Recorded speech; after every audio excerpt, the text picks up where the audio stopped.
Good morning student. आज हम कक्षा 11 सब्जेक्ट अकाउंट में लेसन नंबर 3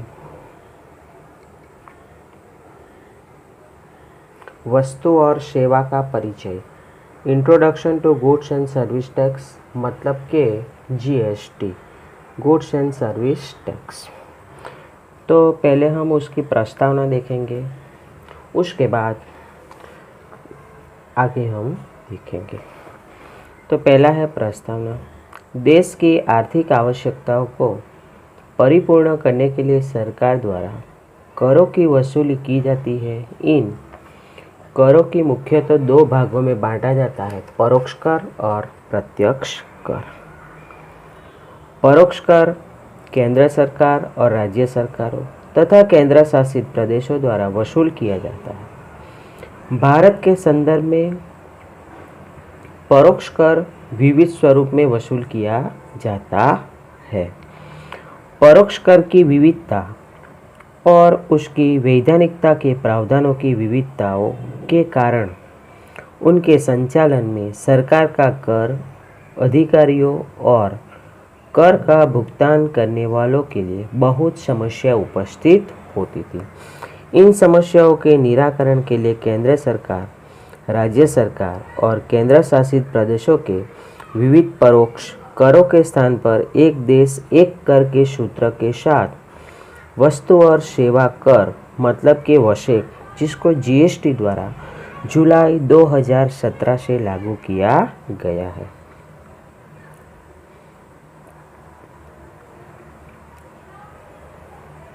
केंद्र और राज्य और केंद्र शासित प्रदेशों के वस्तुओं और सेवाओं के कर के संदर्भ के व्यवहारों में साम्यता और उद्देश्य लक्षी अमलीकरण के लिए 5 वशेक कर कानून बनाए गए हैं। पहला है केंद्रीय वस्तु और सेवा कर कानून मतलब के सीजीएसटी, सेंट्रल जीएसटी।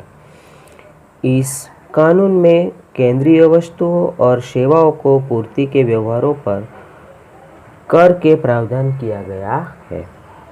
उसके बाद है राज्य वस्तु और कर। तो इस कानून में संबंधित राज्य की वस्तुओं और सेवाओं की पूर्ति के व्यवहारों पर कर के प्रावधान का समावेश होता है, जिसको एसजीएसटी कहा जाता है। इसके बाद केंद्र शासित प्रदेश वस्तु और सेवा कर। इस कानून में संबंधित केंद्र शासित प्रदेश के वस्तुओं और सेवाओं की पूर्ति के व्यवहारों पर से प्रावधानों का समावेश किया है। इसके बाद संकलित वस्तु और सेवा का कानून आईजीएसटी। इस कानून में दो राज्य केंद्र शासित प्रदेशों के बीच व्यवहारों के लिए वस्तुओं और सेवाओं की पूर्ति के व्यवहारों पर कर के प्रावधान का समावेश होता है। पांचवा है वस्तु और सेवा कानून। इस कानून के अंतर्गत वशेक के अमलीकरण के कारण जिन राज्यों को करों की आय में कमी होगी, उन्हें यह कमी भरपाई कर देने के अनुसंधान में है। इसके बाद है जीएसटी का अर्थ। तो केंद्र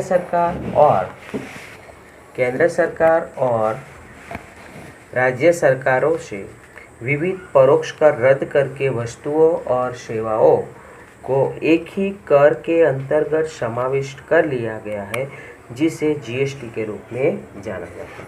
मतलब कि पहले प्रत्यक्ष कर, परोक्ष कर, ये अलग अलग कर लिया जाता था। तो ये सब कर जो है वो रद्द कर दिया है और एक ही कर के अंतर्गत समाविष्ट कर लिया गया है, जिसे जीएसटी के रूप में जाना जाता है। तो जीएसटी का जो है वो पहला लक्षण है एक ही कर। एक ही कर मतलब के वस्तुओं और सेवाओं को एक ही कर के अंतर्गत समाविष्ट कर लिया गया है। इसके बाद सेकंड है पूर्ति कर की वसूली। तो वस्तुओं के उत्पादन अथवा वस्तुओं की बिक्री अथवा तो सेवाएं उपलब्ध होने वाले स्थान पर वस्तुओं और सेवाओं की पूर्ति पर कर वसूल किया जाता है। तीसरा है जीएसटी काउंसिल। वशेक की संपूर्ण कार्यवाही वशेक मतलब के जीएसटी के अंतर्गत जीएसटी काउंसिलिंग के अंतर्गत होती है। जीएसटी काउंसिलिंग में प्रत्येक राज्य प्रतिनिधित्व रखता है और उसके अध्यक्ष के रूप में केंद्र के वित्त मंत्री कार्यभार संभालते हैं। इसके बाद जीएसटी का दर। जीएसटी काउंसिलिंग द्वारा घोषणा की जाती है, मतलब कि जीएसटी काउंसिलिंग द्वारा जीएसटी का दर की घोषणा होती है। इसके बाद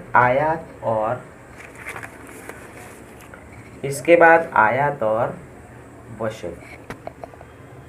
वस्तुओं और सेवाओं की आयातों को अंतर्राज्यीय पूर्ति के रूप में ध्यान में लिया जाता है। इसके बाद वसेक वापसी जमा। खरीदी के समय चुकाया वसेक बिक्री करते समय भुगतान पात्र वसेक में से मजरे मिलता है, मतलब कि प्राप्त होता है। मजरे मिलता है मतलब प्राप्त होता है।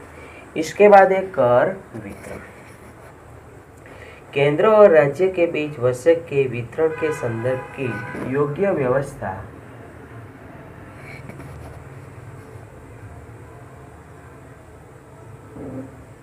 उपस्थित की जाती है। उसके बाद कर निर्धारण।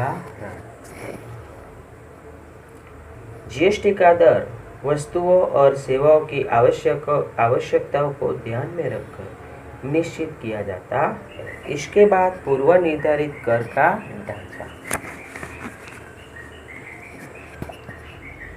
वसेक का वस्तुओं और सेवाओं पर लागू होने वाले दर का पूर्व निर्धारित ढांचा मतलब स्ट्रक्चर तैयार किया होता है। इसके बाद पांच वसेक कानून। वसेक के अनुसंधान में कुल 5 कानून पारित किए गए हैं। इसके बाद समानता।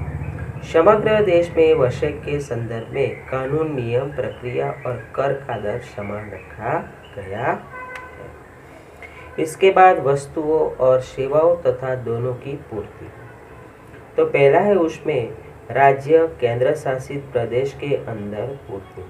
इस प्रकार की पूर्ति में वस्तुओं अथवा तो सेवाओं अथवा तो दोनों संबंधित राज्य अथवा संबंधित केंद्र शासित प्रदेश में उपलब्ध कराई जाती है। इन संजोगों में 2 प्रकार के कर लिए जाते हैं। यदि राज्य हो तो केंद्रीय वस्तु और सेवाओं का कर, संक्षेप में उसको सीजीएसटी, और राज्य वस्तुओं और सेवाओं का कर, संक्षेप में उसको एसजीएसटी, मतलब कि राज्य जीएसटी लागू पड़ता है। उसी प्रकार केंद्र शासित प्रदेश में सीजीएसटी और केंद्र शासित वसेक यूटीजीएसटी लागू पड़ता है। इसके बाद है राज्य केंद्र शासित प्रदेश के बाहर पूर्ति। इस प्रकार की पूर्ति में वस्तुओं अथवा तो सेवाओं अथवा तो दोनों की पूर्ति अपने राज्य केंद्र शासित के बाहर उपलब्ध कराई जाती है। इन संयोगों में एक ही प्रकार का कर वसूल किया जाता है, जिसे संकलित वस्तु और सेवाओं के कर के रूप में संक्षेप में आईजीएसटी के रूप में पहचाना जाता है। इसके बाद जीएसटी का लाभ। एक ही कर मतलब कि केंद्र सरकार और राज्य सरकार के विविध परोक्ष कर के स्थान पर एक ही कर की व्यवस्था की गई है। इसके बाद सरल कर व्यवस्था।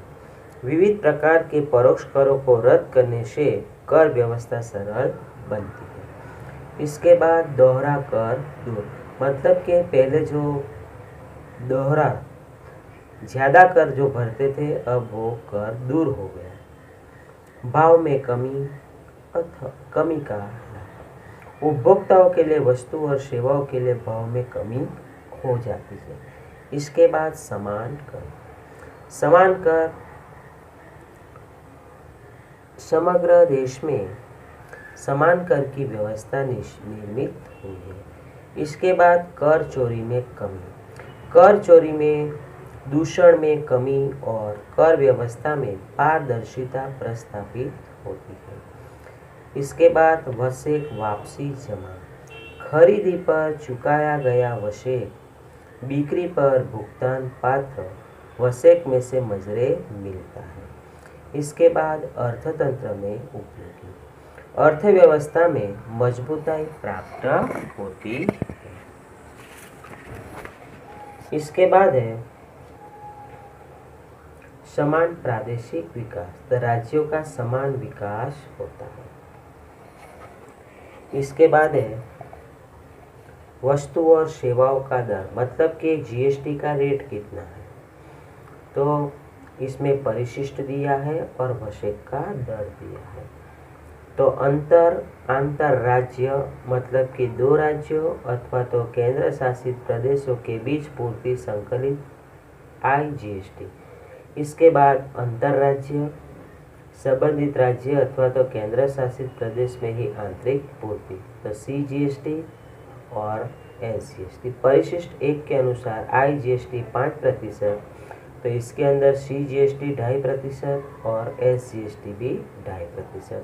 अगर 12% हो IGST तो CGST 6% और SGST 6%। अगर 18% IGST हो तो 9% CGST और 9% SGST। इसके बाद यदि 28% हो तो 14% CGST और 14% SGST। उसका जो रोजनामा है वो हम रोजनामा के चैप्टर सीखेंगे, उसके बाद हम आगे देखेंगे।